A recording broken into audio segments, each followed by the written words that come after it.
하나님께서 우리에게 주시는 말씀은 5월 31일 토요일 본문입니다.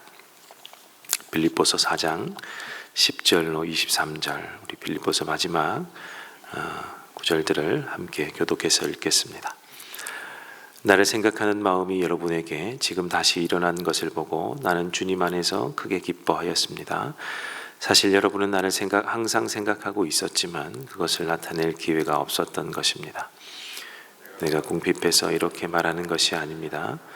나는 어떤 처지에서도 스스로 만족하는 법을 배웠습니다. 나는 비천하게 살 줄도 알고 풍족하게 살 줄도 압니다.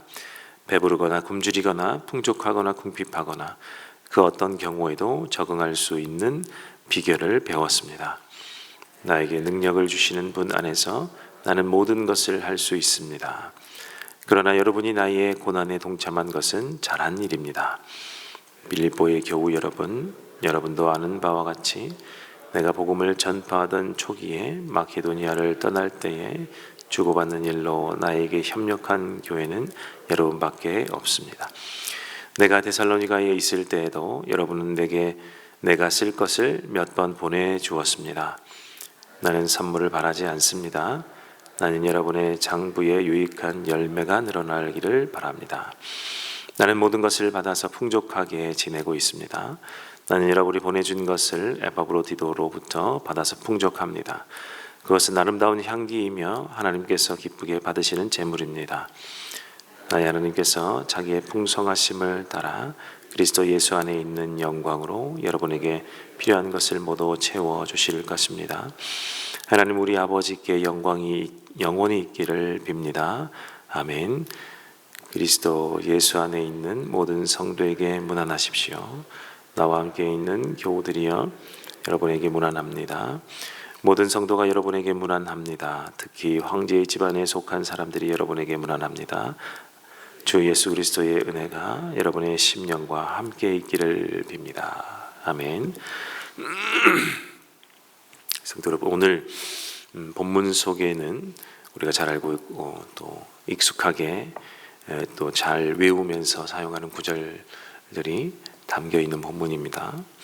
우리 하나는 그 어떤 경우에도 적응할 수 있는 비결을 배웠습니다가 되겠고, 또 하나는 나에게 능력 주시는 분 안에서 나는 모든 것을 할 수 있습니다. 이 구절이 그러한 구절들일 것입니다.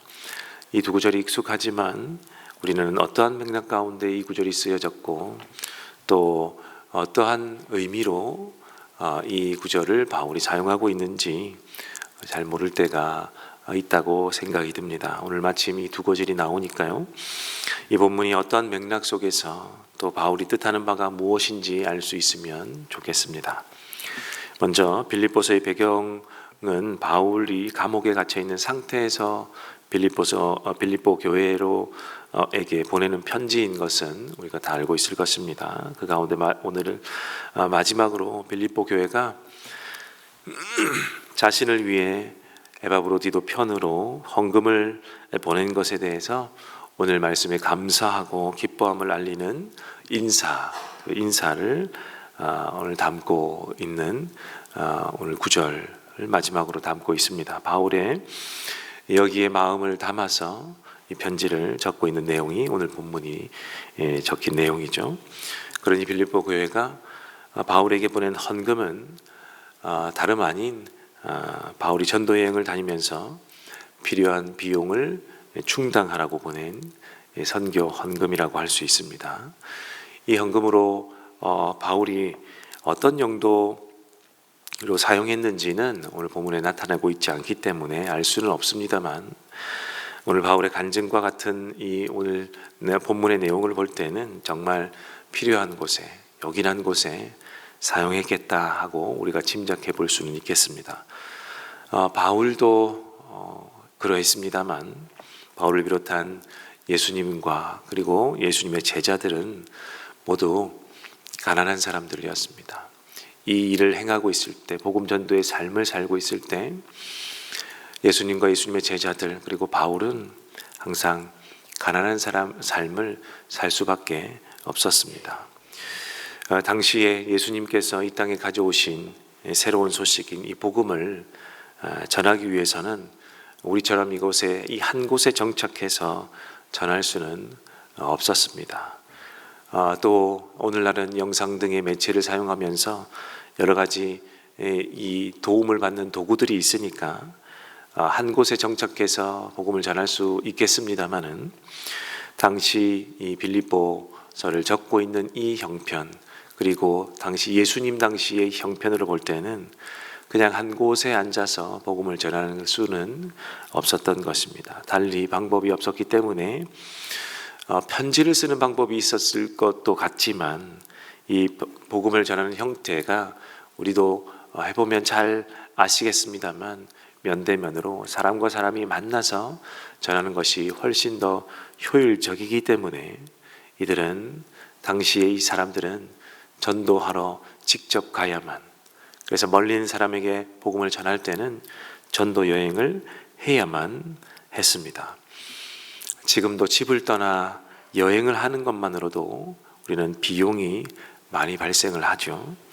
당시도 마찬가지죠. 돌아다니는 것만으로도 비용이 발생하고 처리해야 될 문제들이 많았습니다.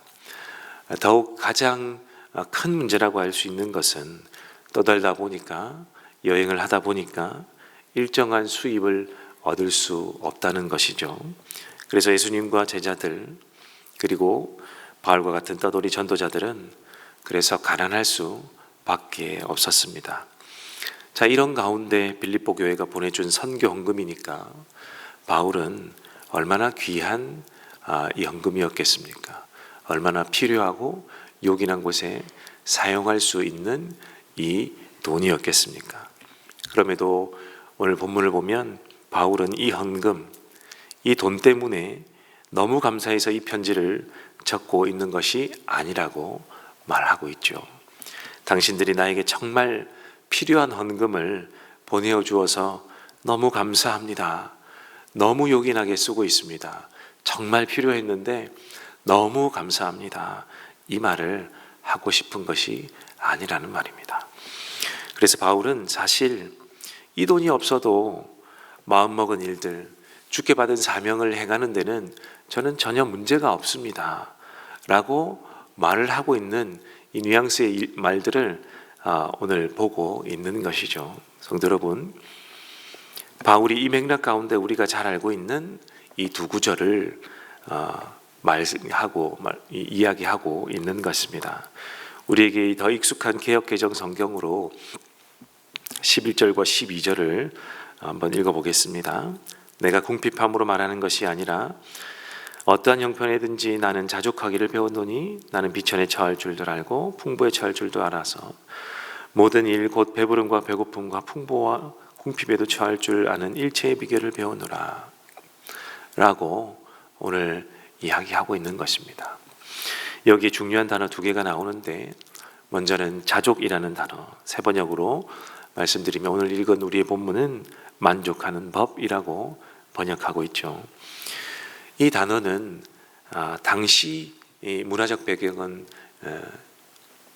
헬라 철학이 지배하고 있던 헬라 철학의 영향을 많이 받았던 문화였고, 당시 스토아 학파라고 주장하던 이 학파의 가르침들이 이렇게 널리 퍼진 사회였습니다.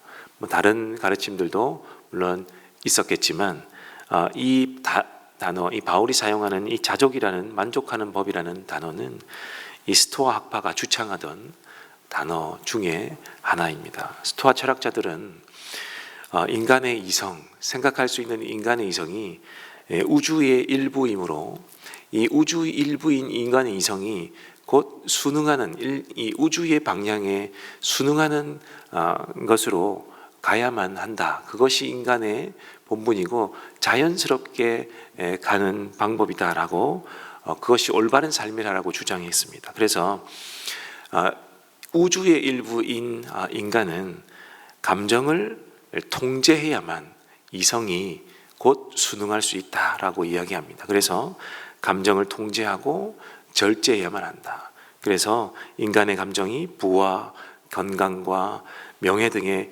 휘둘리지 않도록 자기 통제, 자기 절제를 할 수 있는 것이 가장 큰 덕목이다. 인간으로서의 정말 자기를 통제할 수 있는 인간으로서의 이제 본분을 지키는 것이 큰 덕목이다, 이렇게 가르쳤습니다. 그러니까 인간 스스로가 욕심과 욕망과 욕구를 절제해야 한다라는 거죠. 그럴 때 자족하는 삶, 만족하는 삶, 이 삶이 행복으로 이끈다라고 가르쳤습니다. 이럴 때 나오는 단어가 자족하는 것, 만족하는 법이라는 것입니다. 그런데 바울은 이 단어, 스토아 학파의 이 단어를 사용은 하지만 그 의미를 그대로 사용하고는 있지 않습니다. 스토아 철학자들이 말하는 이 자기 비움에서 오는 절제를 통한 자기 비움, 이것이 아니라 바울은 반대로 채우는 것에 집중하는 의미로 단어를 쓰고 있는 것입니다.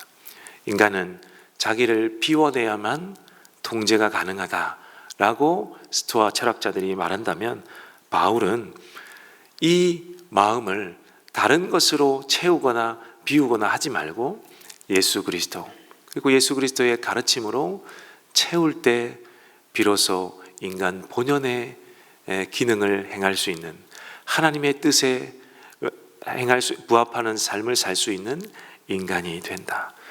그러할 때 자족하게 된다. 만족하는 법을 알게 된다. 하나님으로 채울 때만, 예수 그리스도의 말씀과 그 예수 그리스도를 채울 때만 만족하며 사는 삶이 된다라는 의미로 이 자족이라는 단어를 쓰고 있는 것입니다. 그러니 바울은 나는 어떠한 형편이든지 예수로 채우는 삶을 배웠다라는 의미로 이 단어를 사용한다는 것을 우리가 알 필요가 있습니다. 성도 여러분, 우리는 우리의 행복한 삶을 위해서 우리의 속마음을 무엇으로 채우고 있는지 다시 한번 생각해 보면 좋겠습니다.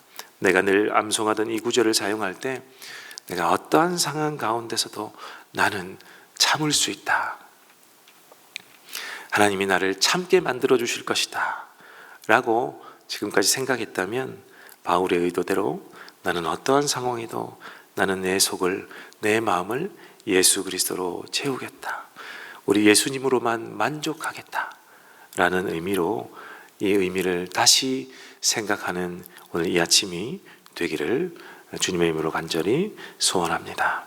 우리 이어서 11절 12절의 중요한 나머지 한 단어는 일체의 비결을 배웠노라 라는 단어입니다. 세 번역으로는 적응할 수 있는 비결을 배웠습니다 라는 말입니다. 이때 사용된 비결을 배웠다 라는 말이 중요한데, 이 비결을 배웠다 라는 이 특정 이 헬라어 단어는 당시에 비밀 결사대 아니면 비밀 종교단체, 이런 것들을 만들어서 비밀이다 보니까 그 조직에, 그 단체에 가입하려면 그 단체나 조직이 제시하는 그 훈련 방법이라든지 그 조건을 제시하는 그 법칙을 따라 행해야 되지 않겠습니까? 그러려면 수많은 조건에 부합하는 행동이나 가르침들을 받은 뒤에 입교 의식이나 가입 의식을 치러야 했는데, 바로 이 단어는 그 모든 만족하는 가르침과 훈련을 다 받은 뒤에 입교 또는 가입 의식을 치렀다라는 의미의 단어입니다. 그런 의미의 일체의 비결을 배웠다라는 것입니다. 내가 그 비밀 결사대나 비밀 조직에 들어가기 위해서 모든 일체의 비결을 배우고 내가 가입식을 치렀노라 라는 의미라는 것입니다. 바울은 왜 이런 의미를 사용할까? 바울은 부와 가난, 그리고 배부름과 배고픔, 이 양극단적 상황을 다 경험했다라는 것입니다. 그 일체의 비결, 내가 부할 때도 있었고 내가 가난할 때도 있었다, 내가 건강할 때도 있었고 내가 최극단의 건강의 악화됨을 경험하게 되었다. 정말 최극단의 양극단의 상황에 내가 다 가보았다. 그래서 그때의 양가의 감정을 내가 다 느껴보았고, 그때도 나는 다 이겨내고 버텨낼 수 있었고, 지금도 그러한다 할지라도 다 이겨낼 수 있는 내가 방법을 다 체득하고 다 경험했다라는 것입니다. 우리가 사도행전을 읽어서도 알고 여러 바울 서신을 통해서도 알지만, 바울은 정말 목숨을 잃을 뻔한 경우도 많이 있었지 않습니까? 그가 예수 그리스도를 영접하기 전에는 또 여러 가지의 부함과 혜택을 누리던 사람 아니었겠습니까? 그래서 이 모든 것을 경험한 줄은 우리도 잘 아는 바입니다. 그러다 보니까 바울이 내가 일체의 비결, 그러한 양가의 감정을 다 느낄 만한 상황 가운데 있었다는 그 비결을 나는 다 알고 있고 다 일체의 비결을 배웠다라는 것입니다. 그러니 바울은 빌립보 교회가 주는 이 헌금이 없어도 괜찮은 사람인 것을 여기에 이 용어로 사실은 나타내고 있는 것입니다. 즉 다시 말하면 당신들이 보내는 이 돈이 없어도 사실 나는 잘 버티고 살았고 앞으로도 잘 버틸 수 있습니다. 내가 할 수 있는 모든 것을 사용해서 할 때 복음을 전할 수 있습니다.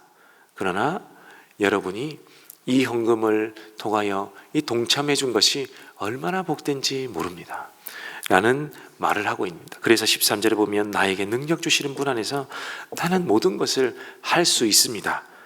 그러나 내가 기쁘고 감사한 것은 14절이라는 이야기입니다. 그러나 여러분이 나의 고난에 동참한 것은 잘한 일입니다. 이것이 바울이 말하고 싶은 구절입니다. 여러분이 나에게 얼마를 보내었던 이 얼마가 중요한 것이 아니라 여러분이 나의 이 고난에 동참해 준 것이 얼마나 기쁘고 감사한지 모릅니다. 사실 바울이 말하고 싶은 것은 이것입니다. 성도 여러분, 우리는 때로 헌금을 할 때 고민을 하기도 합니다. 내가 못하면 혹시 벌 받지 않을까? 혹시 이것 때문에 내게 하나님이 기뻐하지 않지 않을까? 사실 우리는 이 헌금에, 예를 들어서 헌금에 사실 우리 온 마음을 쏟을 때가 있습니다. 아니면 내가 이 헌신을 하고 내가 이 섬김을 할 때 혹시 이것을 하지 않아서 하나님이 슬퍼하지 않을까, 기뻐하지 않는 것이 아닐까, 여기에 집중할 때가 있습니다. 그러나 하나님은 바울보다 더욱 우리의 돈이 필요하지도 않고 우리의 섬김과 헌신이 필요하지도 않습니다. 그럼에도 불구하고 하나님께서 우리에게 자꾸만 이러한 상황을 만들어 주시면 그때의 우리의 마음이 어디에 있는지, 내가 이 빌립보 교회의 교인들과 같이 이 하나님의 일에 동참하고 싶은 것인지, 하나님의 이 섬김 가운데에 이 일에 집중하는 것이 아니라 내 마음이 어디에 있는지를 하나님이 보신다라는 것을 오늘 이 빌립보서의 마지막 구절을 통해 생각해 보시면 좋겠습니다. 하나님이 나의 이 마음을 받으시고자 하는구나. 그때에 내가 헌금을 못할 수도 있고 내 사정상 이 헌신과 섬김을 못할 때도 있지 않겠습니까? 그럼에도 불구하고 그때라도 내 마음이 하나님께서 동참하지 못하는 것 때문에 슬퍼하시지 않을까 라는 것에 집중한다면 그러지 않아도 괜찮을 것입니다. 하나님은 우리의 마음을 보시기를 원하신다. 바울이 이 빌립보 교회의 성도들의 마음을 보는 것처럼, 바울이 이것 없어도 살 수 있고 하나님의 복음을 전할 수도 있지만 이 동참하고자 하는 이 마음에 기뻐하고 감사했던 것처럼 오늘 하나님께서도 우리의 마음 보시기를 원하신다라는 것을 오늘 말씀을 통해 배우고 깨달았으면 좋겠습니다. 어떠한 헌신과 섬김이 있을 때 하나님, 우리의 마음이 어떠합니다 라고 하나님께 기도하는 저와 여러분 되시기를 주님의 이름으로 간절히 축원드립니다. 오늘 이 말씀을 두고 함께 기도하면 좋겠습니다. 우리 첫 번째 기도하실 때는 하나님, 내가 하고 있는 섬김과 헌신이 사람을 위한 것인 것보다도 먼저 하나님을 기쁘시게 하는 섬김과 헌신이 되면 좋겠습니다. 하나님이 원하시는 그 마음으로 섬김과 헌신을 가져가는 사람이 될 수 있도록 하나님 나를 붙들어 주시옵소서. 우리 첫 번째로 기도해 주시고, 두 번째는 내일 주일 예배를 위해서 기도하는 토요일입니다. 우리 예배 가운데 오직 하나님이 주인 되시고 기뻐하시는 예배가 되기를, 하나님 내가 그 예배를 하나님께 올려드릴 수 있기를, 우리의 마음과 중심을 보시는 그 하나님께 예배를 올려드릴 수 있기를 소원합니다 라고 두 번째 기도해 주시고, 또 여러분이 가져오신 개인의 기도의 제목을 가지고 함께 기도하시다가 돌아가도록 하겠습니다. 함께 기도합니다.